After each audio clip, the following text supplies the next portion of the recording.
আসসালামু আলাইকুম। কুকিং হাউজে সবাইকে স্বাগতম জানাচ্ছি আমার আজকের রেসিপি দেখার জন্য।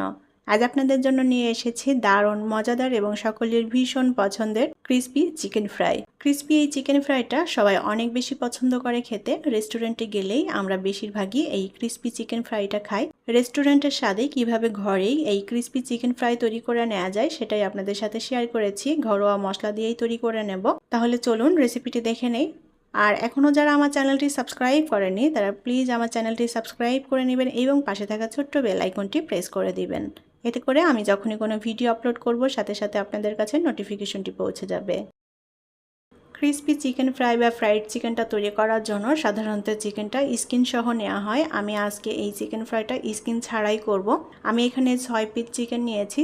আমি এখানে থাই লেগ এবং উইংসের অংশটা নিয়েছি। আমি 6 পিস দিয়ে তৈরি করছি, আপনারা যে যতটা তৈরি করতে চান সেভাবে নিয়ে নেবেন সব কিছু। মাংসটা ভালোভাবে ধুয়ে পানিটা ঝরিয়ে নিয়েছি। এখন একটা কাঁটা চামচের সাহায্যে আমি মাংসটাকে একটু কাচিয়ে নেব। এভাবে কাচিয়ে নিলে মাংসের মধ্যে মশলাটা খুব ভালোভাবে মিশে যাবে, খেতে ভালো লাগবে। সবগুলো মাংস আমি এইভাবে কাচিয়ে নেব। মাংসগুলো আমি কাচিয়ে নিয়েছি আর মাংসটা কিন্তু ভালোভাবে ধুয়ে পানিটা কিন্তু একেবারে ঝরিয়ে নিতে হবে। এখন মাংসগুলো আমি একটা মিক্সিং বোলে নিয়ে নেব। এবার এর মধ্যে দিয়ে দেব স্বাদমতো লবণ, শুকনো মরিচের গুঁড়া দিয়ে দেব হাফ চা চামচের মতো, গোলমরিচের গুঁড়া দিয়ে দেব কিছুটা,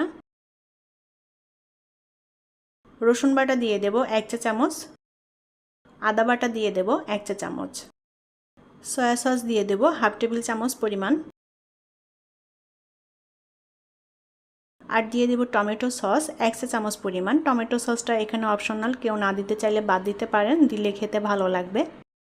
দিয়ে দেব লেবুর রস। আমি এখানে 1 ফালি লেবু কেটে নিয়েছি। হাতের কাছে লেবু না থাকলে এটার পরিবর্তে ভিনেগার দেওয়া যাবে। এখন খুব ভালোভাবে উল্টাপাল্টা করে মাংসের সাথে মশলাটা মিশিয়ে নেব। মশলাটা খুব ভালোভাবে মেখে নিতে হবে মাংসের সাথে, যেন প্রতিটা মাংসে মশলাটা ভালোভাবে মিশে যায়। আর মাংসের মধ্যে মশলাটা যত ভালোভাবে মিশে যাবে খেতেও ততটা টেস্টি হবে। আমি উল্টাপাল্টা করে দিয়ে খুব ভালোভাবে মশলাটা মাংসের সাথে মেখে নিয়েছি। মাংসটা এখন ম্যারিনেট করার জন্য আমি এটাকে 3 ঘন্টা মতো রেস্টে রেখে দেব। আমি এখন এটা দুপুরে মাখিয়ে রাখছি, এটা বিকেলে বানিয়ে পরিবেশন করব, যার কারণে হাতে সময় আছে। এটা আমি 3 ঘন্টা মতো রেখে দেব। হাতে যদি কম সময় থাকে তাহলেও অন্ততপক্ষে আধা ঘন্টা মতো এটা রেস্টে রেখে দিলে মশলাটা মাংসের মধ্যে ভালোভাবে মিশে যাবে, খেতেও ভালো লাগবে এই ক্রিসপি চিকেন ফ্রাইটা। ঢাকনা দিয়ে ঢেকে এখন এটাকে আমি রেস্টে রেখে দেব 3 ঘন্টা মতো। ফিরে আসবো 3 ঘন্টা পর। 3 ঘন্টা হয়ে গিয়েছে। আমি মাংসটা এখন আরেকবার উল্টাপাল্টা করে মশলার সাথে মেখে নেব। আর এই 3 ঘন্টাতে মশলাটা মাংসের মধ্যে খুব ভালোভাবে মিশে গিয়েছে। আমি এখানে 1.5 কাপ পরিমাণ ময়দা নিয়ে নিয়েছি। এখন এর ময়দার মধ্যে দিয়ে দেব 1 চা চামচ পরিমাণ শুকনো মরিচের গুঁড়া, দিয়ে দেব গোলমরিচের গুঁড়া কিছুটা, লবণ দিয়ে দেব স্বাদ মতো। এবার সমস্ত শুকনো উপকরণ একসাথে মিশিয়ে নেব। ময়দার সাথে আমি সব কিছু ভালোভাবে মিশিয়ে নিয়েছি। একটা বাটিতে আমি পানি নিয়ে নিয়েছি। এখন এই ময়দার মধ্যে আমি মাংসের পিসগুলো নিয়ে নেব। একবারে 2টা করে নিলাম। এখন এই ময়দার মধ্যে মাংসটাকে খুব ভালোভাবে কোট করে নেব। আলতো করে একটু চেপে চেপে ময়দাটা মাংসের সাথে ভালোভাবে কোট করে নিতে হবে, যেন মাংসের উপরে ময়দার কোটিংটা খুব ভালোভাবে হয়। ময়দার কোটিংটা ভালোভাবে হলে চিকেনটা অনেক বেশি ক্রিস্পি হবে। আমি এখানে স্কিন ছাড়া নিয়েছি চিকেনটা, আপনারা যদি স্কিন সহ নেন তাহলে আরও অনেক বেশি ক্রিস্পি হবে এটা, তবে স্কিন ছাড়াও কিন্তু অনেক ক্রিস্পি হয় এই চিকেন ফ্রাইটা। আলতো করে চেপে চেপে আমি ময়দাটা খুব ভালোভাবে কোট করে নিয়েছি মাংসের উপরে। এখন এই মাংসের পিসটা আমি পানির মধ্যে দিয়ে দেব। পানিতে একটু ভালোভাবে ভিজিয়ে নিতে হবে। মাংসটা আমি ডাবল কোট করব, যার কারণে পানিতে ভিজিয়ে নিলাম। আর ডাবল কোট করে নিলে এটা অনেক বেশি ক্রিস্পি হবে। আলতো করে এভাবে চেপে চেপে নিতে হবে আর এভাবে একটু ঝেড়ে নিতে হবে যাতে এক্সট্রা ময়দা পড়ে যায়। পানি থেকে চিকেনটা তুলে নিলাম।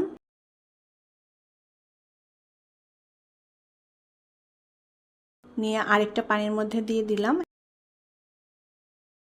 এখন এটাকে আবারও কোট করে নেব। চিকেনটা এভাবে ডাবল কোটিং করে নিলে অনেক বেশি মচমচে হবে।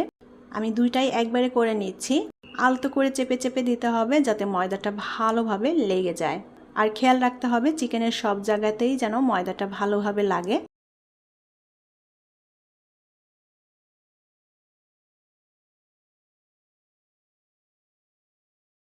খুব ভালোভাবে কোট করে নিয়ে এখন এভাবে একটু ঝেড়ে নেব যাতে করে এক্সট্রা ময়দাটা পড়ে যায়।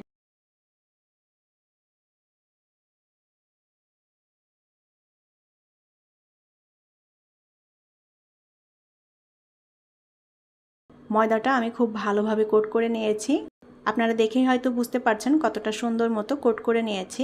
চিকেনগুলো আমি একটা প্লেটে নিয়ে নেব।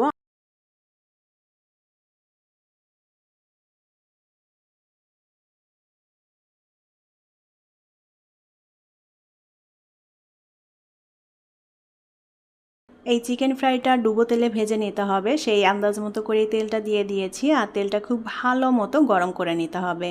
এখন চিকেনটা দিয়ে দেব। আমি দুটো দুটো করে ভেজে নিচ্ছি, আপনারা চাইলে একবারে অনেকগুলো দিয়েও ভেজে নিতে পারেন।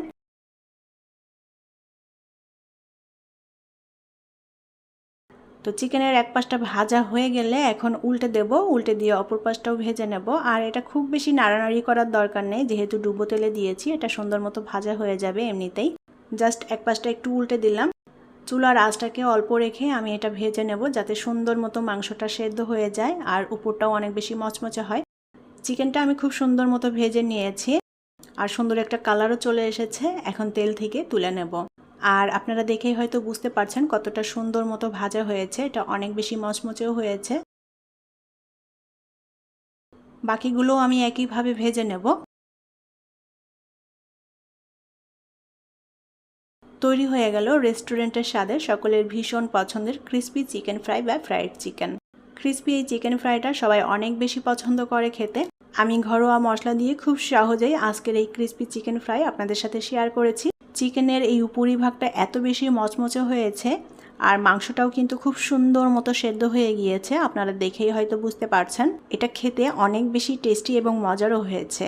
যদি রেসিপিটি ভালো লেগে থাকে তাহলে প্লিজ লাইক, কমেন্ট এবং শেয়ার করবেন। পরবর্তী রেসিপি দেখার আমন্ত্রণ জানিয়ে আজকের মতো বিদায় নিচ্ছি। সবাই অনেক অনেক ভালো থাকবেন এবং আমাদের জন্য দোয়া করবেন। আল্লাহ হাফেজ।